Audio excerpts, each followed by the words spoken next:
आज भगवान हमें बताएंगे कि मन को कैसे जीता जाए।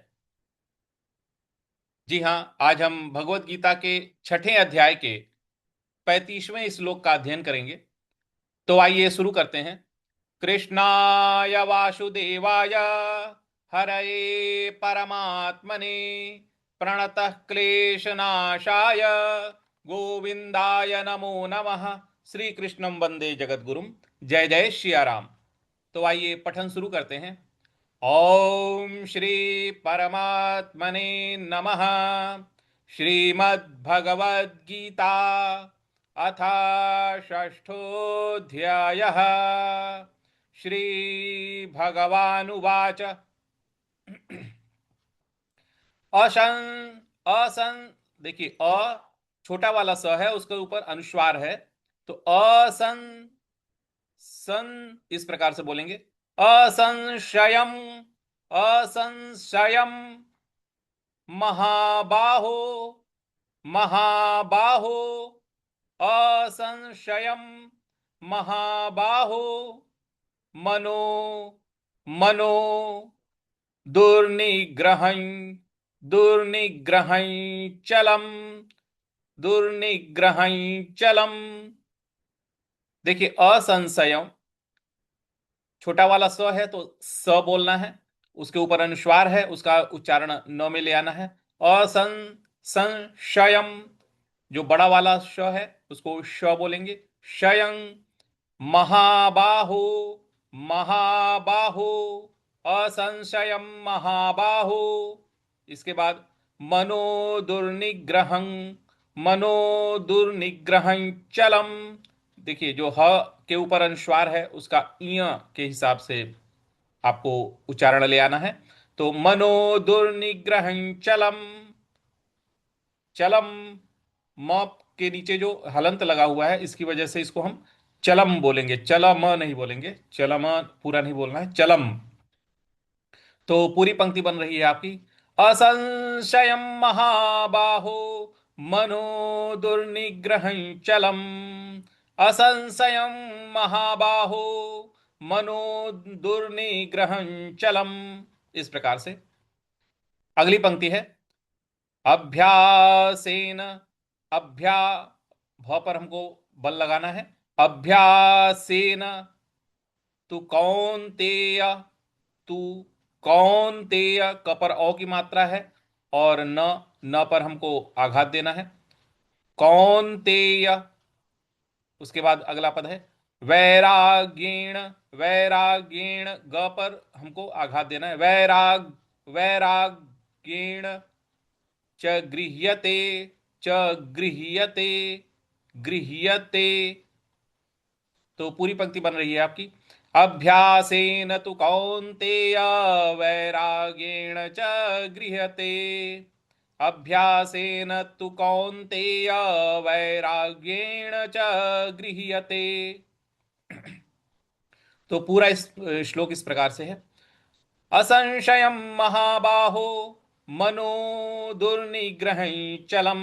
अभ्यासेन तु कौन्तेय वैराग्येण च गृह्यते। इस प्रकार से शुरू से पूरा पठन करते हैं। शुरू से बोलेंगे सभी लोग, एक साथ हम लोग बोलेंगे। ओम श्री परमात्मने नमः। श्रीमद्भगवद्गीता अथ षष्ठोऽध्यायः। श्रीभगवानुवाच असंशयं महाबाहो मनो दुर्निग्रहं चलम्। अभ्यासेन तु कौन्तेय वैराग्येण च गृह्यते। इस प्रकार से व्याकरण आप लोग नोट कर लीजिएगा और बाद में इसका पूरा अभ्यास कीजिएगा, कम से कम 5 बार। तो आइए हम लोग शब्दार्थ की ओर आते हैं। श्री भगवान उवाच। श्री भगवान बोले। असंशयम। असंशयम का अर्थ होता है कोई संशय नहीं है, कोई संशय नहीं। असंशयम। महाबाहो। महाबाहो, हे महाबाहो। महाबाहो का अर्थ हुआ हे महाबाहो। महाबाहो यानी वीर पुरुष। अर्जुन को बोला जा रहा है, भगवान अर्जुन से बोल रहे हैं हे महाबाहो, हे वीर पुरुष। मनः, मनः का अर्थ होता है मन।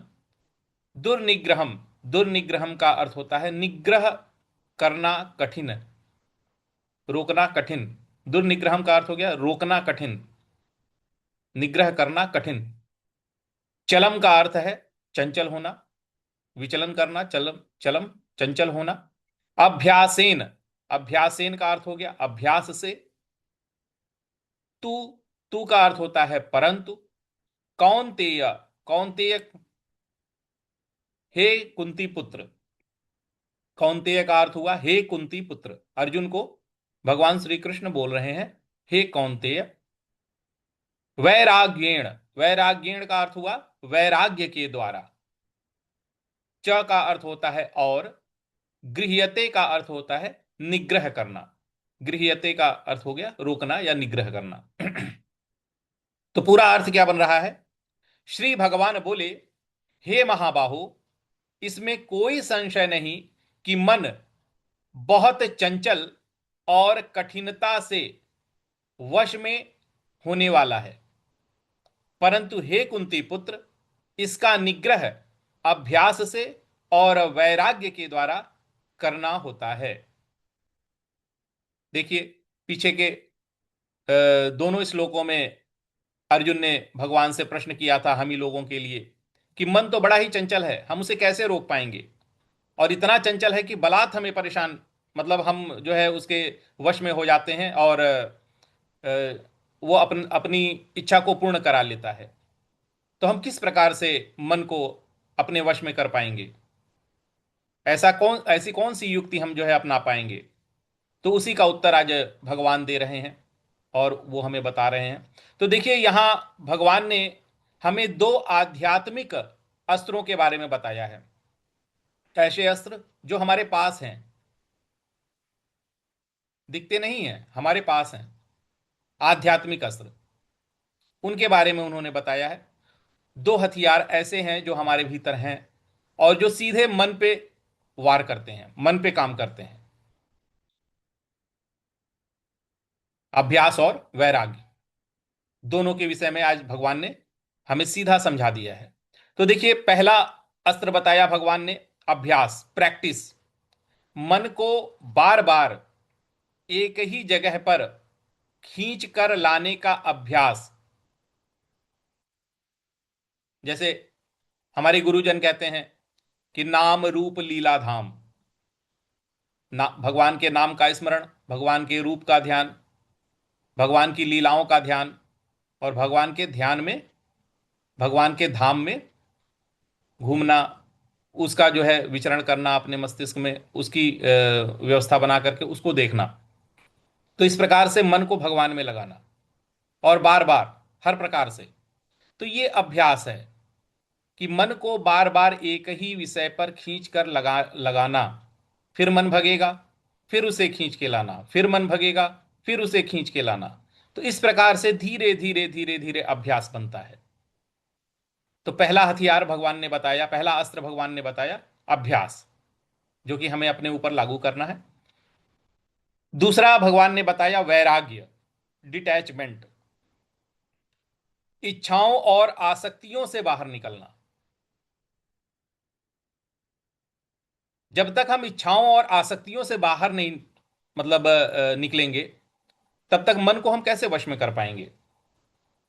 मन में ही तो ये सारी चीजें होती हैं, इच्छाएं बनती हैं, फिर मन जो है खींच करके आसक्तियां पैदा करता है। जैसे किसी को रसगुल्ला बड़ा पसंद है, अब वो रसगुल्ला देखते ही देखिए मुंह में पानी आने लगता है। वो क्यों होता है? क्योंकि रसगुल्ले के प्रति हमारी आसक्ति है। तो उसका स्वाद महसूस होने लगता है, जबकि हमने खाया भी नहीं, देखा ही है सब। तो ये कौन करता है? ये मन करता है। लेकिन जैसे जैसे हमारे अंदर वैराग्य आने लगेगा, हम जो है इन सब चीजों का प्रभाव हमारे ऊपर नहीं पड़ेगा। तो पहली चीज भगवान ने अभ्यास, और दूसरी चीज वैराग्य। वैराग्य मतलब हमें इच्छाओं और आसक्तियों से बाहर निकलना है। क्योंकि मन को एकाएक अगर आप चाहें कि हम बांध दें एक ही जगह पे, तो ये संभव ही नहीं है, कर ही नहीं सकते हैं।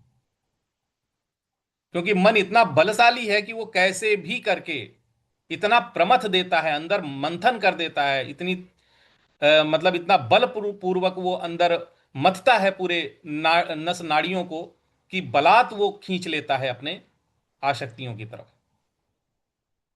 तो मन को धीरे धीरे, धीरे धीरे भगवान ने पहले अभ्यास के लिए स्थिर करने को कहा कि एक ही जगह पे लगाना है। और उसके बाद जब वो थोड़ा थोड़ा एक ही जगह पे स्थिर होने लग जाए, तो बाहर की चीजों पे हमें ध्यान देना है कि वहां से हमें वैराग्य उत्पन्न हो। इच्छाएं इच्छाएं कम करनी है। जैसे जैसे इच्छाएं कम होंगी, जैसे जैसे हमारे अंदर आसक्तियां कम होंगी, मन अपने आप फिर धीरे धीरे धीरे धीरे धीरे धीरे स्थिर होने लग जाएगा एक ही जगह पे। तो आज के लिए हम इतना ही रखते हैं। कृष्णाय वासुदेवाय हरये परमात्मने प्रणतः क्लेशनाशाय गोविंदाय नमो नमः। श्री कृष्णं वंदे जगद्गुरुं। जय जय श्री राम।